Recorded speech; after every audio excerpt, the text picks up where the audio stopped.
The New York Times finally launched its redesigned site today. And you can see it here. You can click on this and scroll through it yourself. But let's go through some of the different parts of the redesigned site. Let's start here at the top.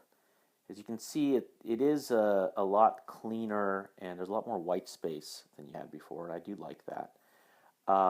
One thing that really sort of pops out at me that bothers me a little bit is just the difference in typeface. So you've got italics here, but then here you've got a different font. And while this is common in print as a way to add variety to the page, I don't really think it's best practices on the web. I'd rather have more consistency of font along the headlines.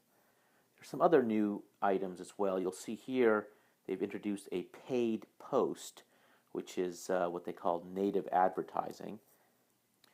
And if you click on that, it'll take you to this article that's sponsored by Dell. So this is a new form of branded content that the New York Times has introduced.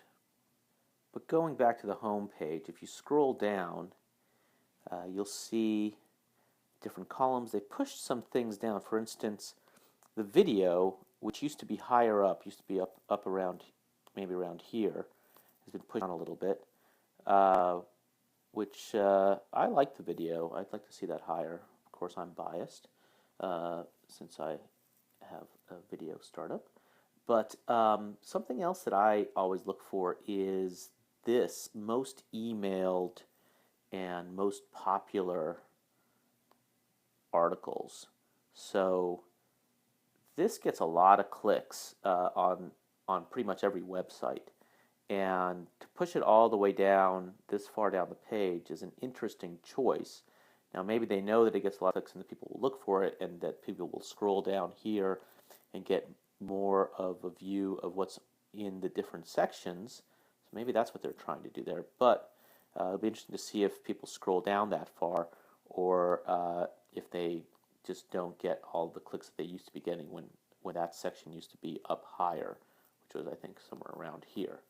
But instead of that, you get more of these ad units and their classified listings, which is another revenue generator that has been challenged as of late. Okay, so let's jump into a section here. Why don't we jump into business and see how that looks like.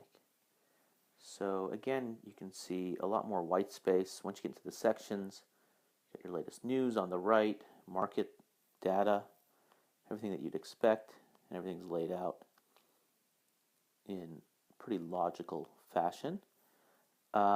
Let's jump into one of these stories.